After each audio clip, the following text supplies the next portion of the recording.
ফদলিহি আল্লাহ নৈকট্য অর্জনকারী ব্যক্তি কারা রবে নৈকট্য অর্জনকারী মানুষ কারা এই প্রশ্ন যদি আপনি করেন সূরাতুন নিসাকে আপনাকে সূরাতুন নিসা উত্তর দিয়ে দিবে যারা আল্লাহ নৈকট্য অর্জনকারী ব্যক্তি তারাই যারা আল্লাহ নিয়ামত প্রাপ্ত বান্দা আল্লাহ পাক যাদেরকে নিয়ামত দান করে তারা আল্লাহ পাকের নৈকট্য অর্জনকারী ব্যক্তি আপনি যদি আবার দ্বিতীয়বার প্রশ্ন করেন আল্লাহ পাকের নিয়ামত প্রাপ্ত বান্দা কারা মর্যাদা প্রাপ্ত বান্দা কারা মার্তবা প্রাপ্ত বান্দা কারা আপনাকে উত্তর দিবে সূরাতুল বাকারা যে ব্যক্তি আল্লাহকে খুশি করার জন্য নিজেকে বিলিয়ে দিয়েছে ওই ব্যক্তিটা আল্লাহ পাকের নিয়ামত প্রাপ্ত বান্দা হয়ে গেছে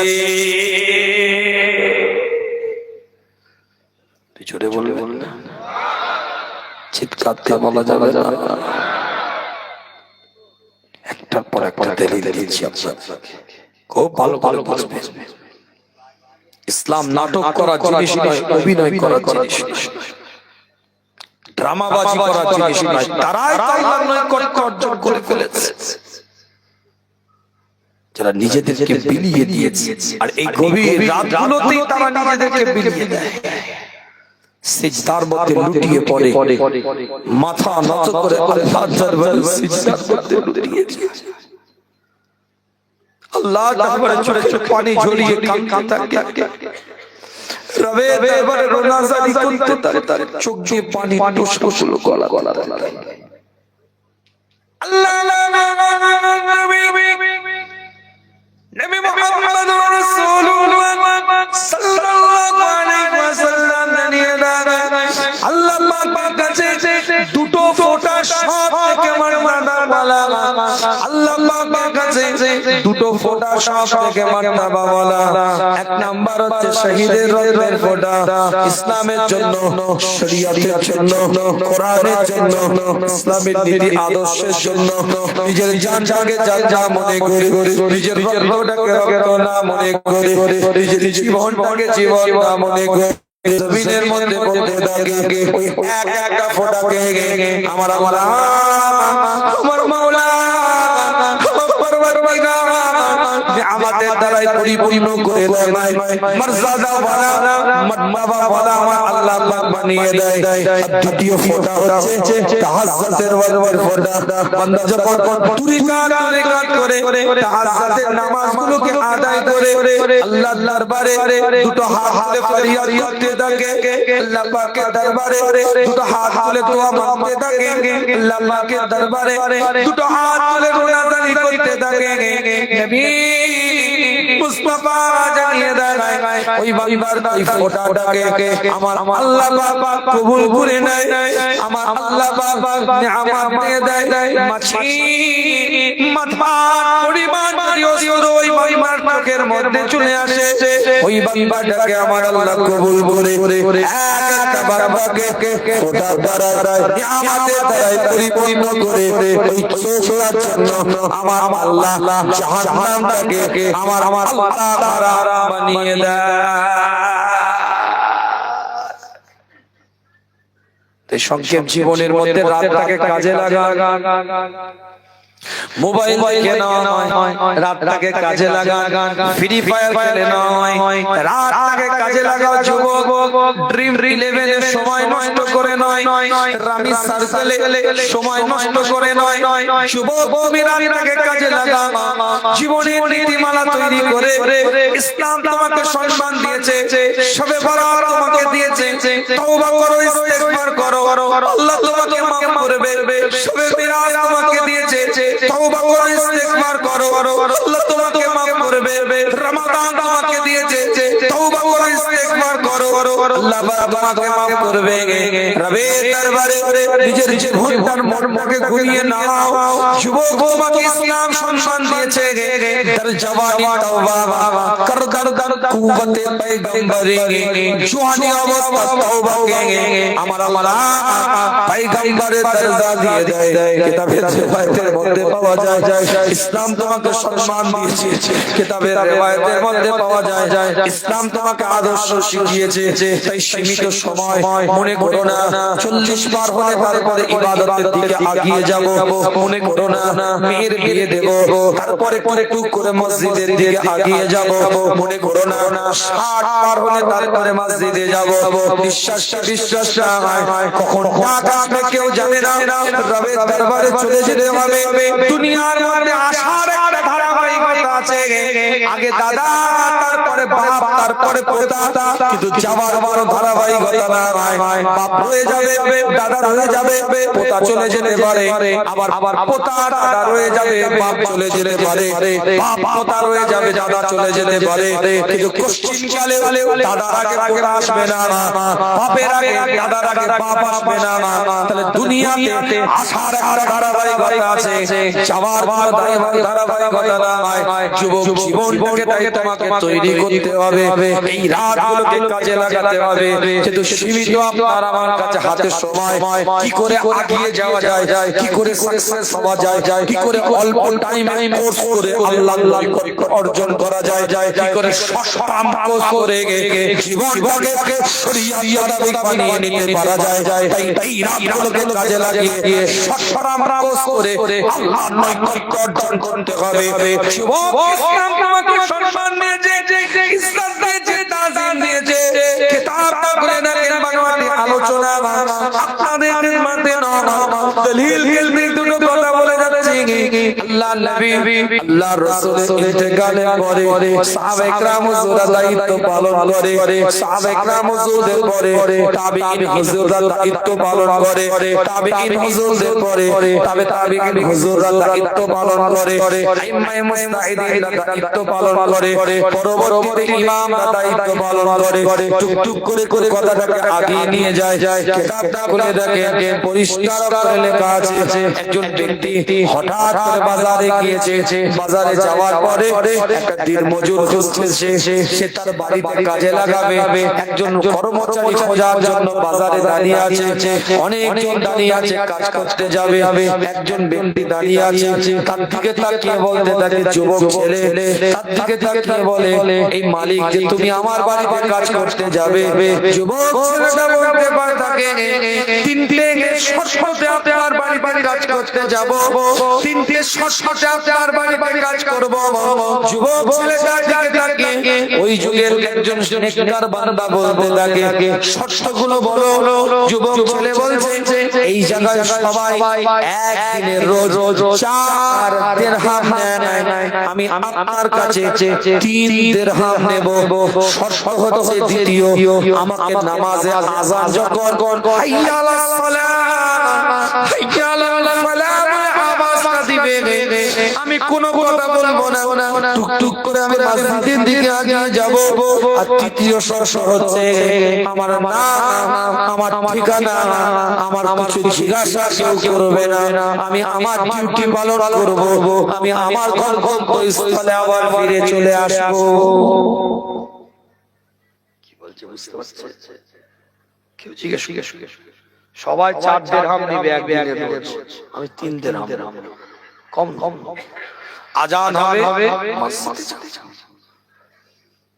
আমি কে, আমার বায়োডাটা, আমার বাপের নাম, আমার বংশ পরিচয় কেউ জিজ্ঞেস করতে পারবে না। কাজকর্ম করছে, আজান দিয়েছে, টুকটুক করে মসজিদের দিকে যাচ্ছে। এই মালিকের বাপ বলছে, এই মালিকের ছেলেটা বলছে তুমি এই কাজটা শেষ করে দাও। খবরদার, তোমার বাপের সাথে আমার কথা হয়ে আছে, মসজিদে আজান দিলে আমি 1 সেকেন্ডের জন্য দাঁড়াবো না। কাজ ফিনিশ, খুব সুন্দরভাবে কাজকর্ম করেছে, এই মালিকের খুব পছন্দ হয়েছে।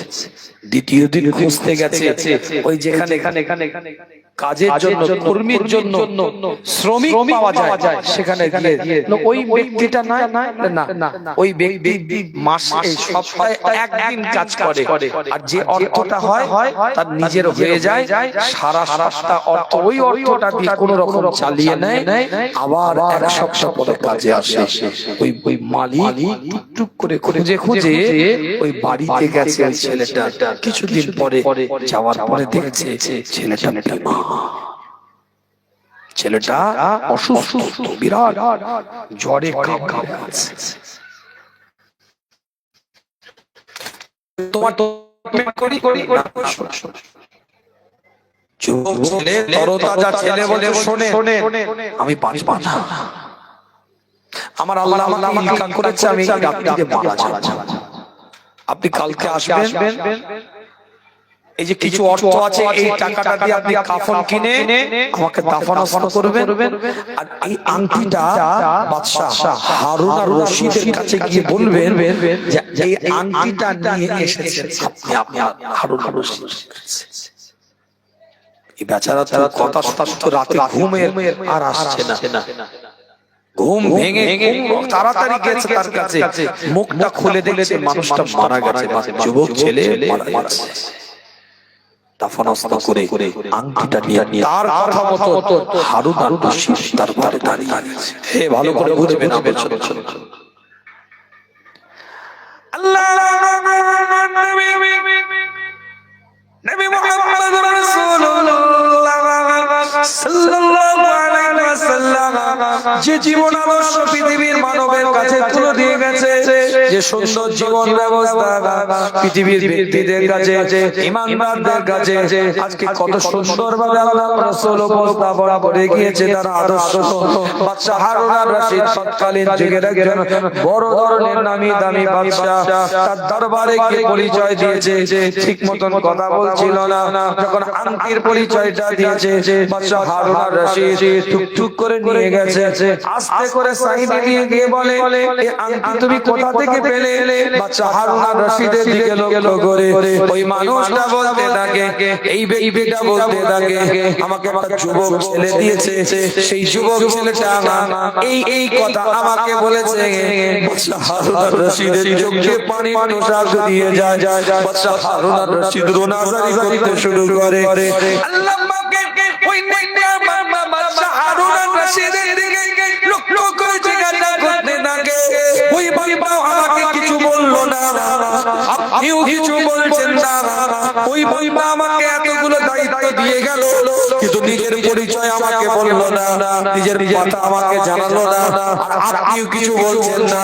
ওই বাচ্চাটার কথা শুনে আপনি রোনাজারি করছেন, ওই বেটিটার কথা শুনে আপনি কান্নাকাটি করছেন, আমি কোথায় কি ব্যাপার কিছু বুঝতে পারছি না।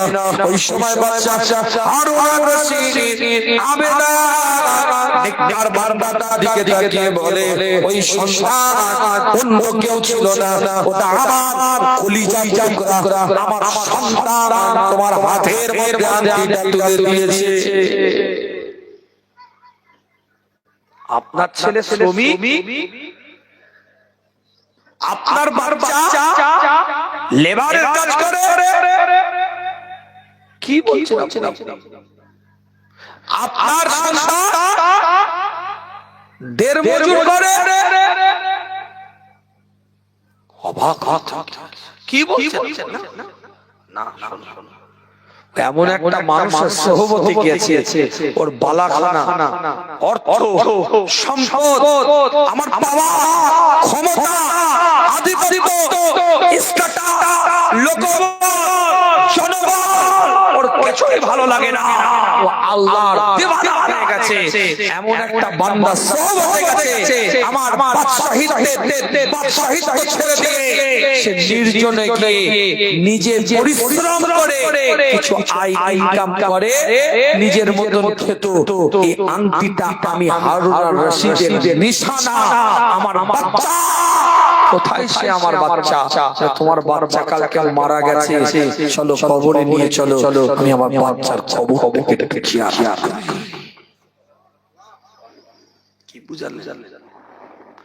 কি বুঝালাম বুঝতে পারছো না কিছু? বাপ কষ্ট করে মাথা তুলে তুলে তারা পরবর্তী প্রজন্ম ধরা সরা মনে করে। কথা ঠিক বলছি না? গতকাল 5টার সময় ফ্লাইটে মুম্বাই থেকে ফিরেছি, রাতে দুটো প্রোগ্রাম করে বেড়াচাপাই করেছে একটা হাবড়ায় বাড়িতে গেছি। বিভিন্ন রাজ্যে আপনাদের দোয়ায় প্রোগ্রামে যেতে হয়, সে প্রোগ্রামে বা রাজ্যের প্রোগ্রামে যখন যায় সেখানকার পরিবেশ পরিস্থিতি খুব কষ্ট করে এক একজন ব্যবসাকে দাঁড় করায়, কিন্তু তার পরবর্তী প্রজন্ম বাপের অর্থ বাপের সম্পদ নিয়ে এত ব্যাড ইউটিলাইজ করে, এত খারাপ ভাবে অপব্যবহার করে, নেশাগ্রস্ত অবস্থায় বিছানায় শুয়ে থাকে।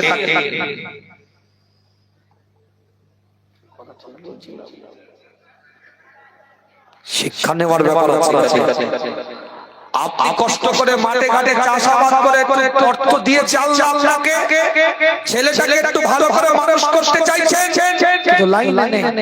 14 বছরের ছেলে পাবজি নেশায় বসে আছে, 12 বছরের ছেলে ফ্রি ফায়ারের নেশায় বসে আছে। বেহায়া, নির্লজ্জ, তোর হায়া নেই, তোর শরম নেই। মুসলমানের বাচ্চা জুয়ার সাথে সম্পর্ক করে আছে। না বলো কথা কি ভুল হচ্ছে নাকি? কথা কি বাড়াবাড়ি হয়ে যাচ্ছে নাকি? খুব স্পষ্ট কথা বলছি আপনাদের ক্ষেত্রে। মুজাদ্দিদ জামানের বারে মাওলাদ সিদ্দিক আকবরের কোনটা নিয়ে কুরাইশ সরকারের মানুষের অহংকার করছি না, আল্লাহর দরবারে শুকরিয়া আদায় করে বলেছি, কোন গ্রামে কোন পাড়ায় কোন মহল্লায় যদি একটা বেশ্যাখানা হয়, বেশ্যাখানা, গ্রামের লোক কি করবে? বেশ্যাখানাটাকে সুন্দর করে সাজিয়ে দিবে লাইট করে নাকি? না, লোক ডেকে ডেকে ধরে নিয়ে আসবে অন্য পাড়া থেকে, এই বেশ্যাখানায় যা বলবে। সৎ চরিত্রের মানুষটা চাইবে এই পরিবেশ যেন আমার পাড়ায় না হয়, তাহলে পরিবেশটা খারাপ হবে। কোন গ্রামে কোন পাড়ায় কোন মহল্লায় কোন এলাকায় যদি একটা মদের ঠেক হয়, মদের দোকান হয়, সে লাইসেন্স ওয়ালা হোক লাইসেন্স ছাড়া হোক, সৎ চরিত্রের মানুষেরা চাইবে যে আমার গ্রামে, আমার পাড়ায়, আমার এলাকায় এই ধরনের কর্মকাণ্ড না হয়। চেষ্টা করবে, সে সাকসেস হোক আর না হোক তার চেষ্টা থাকবে। এই কথা বলছি, বুঝতে পারছেন? আজকে স্পষ্ট কথা বলছি, আপনারা কোন অ্যাঙ্গেলে নেবেন সেটা আমার জানা নেই, কিন্তু বাস্তবমুখী কথাটা বলে যাচ্ছেন, বোঝার চেষ্টা করেন, নেওয়ার চেষ্টা করেন। কোন এলাকায় বেশ্যাখানা হলে যতটা ক্ষতি হতো, কোন গ্রামে কোন পাড়ায় কোন মহল্লায় যদি মদের ঠেক হয়, মদের দোকান হয়, যতটা ক্ষতি হবে, যতটা ক্ষতি হতো, আজ মাচায় বসে, চায়ের দোকানে বসে, কোন এলাকার সম্মানে বসে, রাস্তার ধারে দল করে পাবজি, ফ্রি ফায়ার, ড্রিম রিলে, রামি সার্কেলের মতো চুয়াশে ছেলেরা যেভাবে যুক্ত আছে, বেশ্যাখানা মদে থেকে ওই জায়গাটা ক্ষতিকারক। প্রশ্ন করতে পারে না, বাচ্চা ছেলে আপনার মোবাইলে গেম খেলছে আর আপনি বলছেন এই মদের ঠেক আর বেশ্যাখানাতে ক্ষতিকারক। এত বড় কথা বলে গেল কেন বলেন তো? যে বেশ্যাখানায় যায় তার একটা ফিলিংস থাকে, ফিলিংস কাজ করে, সে অ্যাডাল্ট হয়, প্রাপ্ত বয়স্ক হয়, তারপরে সে বেশ্যাখানায় যাওয়ার একটা মানসিকতা তৈরি হয়। আর যে মদের নেশা বুঝে সে মদ খায়, কে মদ খেলবে? তা সেও প্রাপ্তবয়স্ক, আর যে বেশ্যাখানায় যাচ্ছে সেও সে জানছে আমি ভুল বলছি, প্রত্যেকটা মদ জানে এটা আমি হারাম কাজ। কি কথা ঠিক বলছি না? যদি ওটাকে হালাল ও তো ঈমান চলে যাবে। ও নিজেকে অপরাধীর জায়গায় দাঁড়িয়ে, নিজেকে অপরাধীর কাঠগড়ায় দাঁড় করিয়ে তারপরে বেশ্যাখানায় যাচ্ছে। যে বেশ্যাখানায় যাচ্ছি এটা আমার অপরাধ, কিন্তু করছি। মদ খাচ্ছি এটা আমার অপরাধ, কিন্তু খাচ্ছে। কিন্তু বুকে হাত দিয়ে বলেন তো 12 বছরের 13 বছরের 14 বছরের ছেলেরা এই যে গেমের নেশায় আছে, তারা অপরাধ আর অপরাধের জায়গাটা কিন্তু তারা এখনো বুঝে না, কিন্তু নেশায় আসক্ত হয়ে আছে। এটা মহান ডেঞ্জারাস বিষয় যে আমার অবস্থান আমি ঠিক করছি কি ভুল করছি, এই অবস্থাটা ক্লিয়ারনেস নেই। এদের কি ক্লিয়ারনেস? আমার কথা কিছু বুঝতে পারছেন? এরা ক্লিয়ার, এরা পরিষ্কার যে আমি মদ খাচ্ছি, ভুল করছি, বাজে কাজ করছি, খারাপ করছি, এ ক্লিয়ার। জীবনের নীতিমালা তৈরি করেন, উসুল তৈরি করেন, বাচ্চা ছেলেগুলোকে তৈরি করেন। মা একটু জীবন তৈরি করো, মা বাচ্চাগুলোকে তৈরি করে, একটু শাসন করে।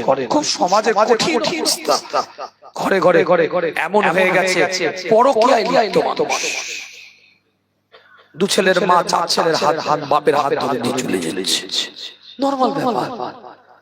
নরমাল ব্যাপার হয়ে গেছে। আবার সুপ্রিম কোর্ট নাকি একটা রায় দিয়েছে, গত দিন না কালকে দেখেছিলাম যে পরকীয়া করে শারীরিক সম্পর্ক করার পরে, ফিজিক্যাল রিলেশন করার পরে যদি ওই প্রেমিকের সন্তান যদি স্ত্রীর গর্ভে আসে, ওই সন্তান যদি গর্ভবতী হয়ে যখন সন্তান প্রসব হবে, জন্ম নিবে, এটা আবার নাকি স্বামীকে বহন করতে হবে। মাথা খারাপ। আমার কথা কি বুঝতে পারছেন? কত 500 দিনের সুপ্রিম কোর্টের রায় হয়েছে। এক তো পরকীয়াকে বৈধতা দিয়েছে, সমকামিতাকে বৈধতা দিয়েছে। কথা বলে না, ছেলে ছেলেকে বিয়ে করবে, মেয়ে মেয়ে বিয়ে করবে, যেটা আরবিতে বলে লাতা, ইংরেজিতে বলে লিসবিয়ান, হোমোসেক্স, বাংলায় বলে সমকামিতা। কথা বলে না।